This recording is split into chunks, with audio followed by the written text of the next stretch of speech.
determinado momento tem um evento qualquer, escolho alguns quadros e mando. Eu não tenho uma coisa assim específica para aquilo. Eu pinto porque eu gosto de pintar.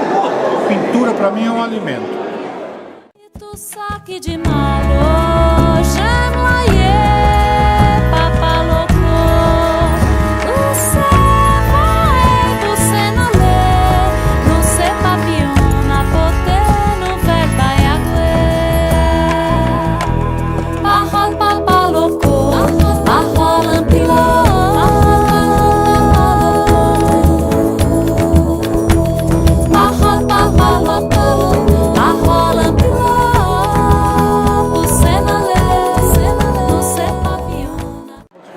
É alimento.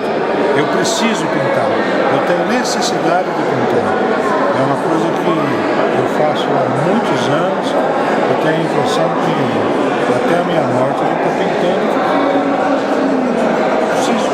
Eu sou muito sensível às artes plásticas. É uma coisa que me emociona. Não é me emociona só de pintar, me emociona de ver, de apreciar uma obra de arte. Eu não procuro entender absolutamente nada de ninguém, mas eu procuro buscar na minha sensibilidade algo mais profundo.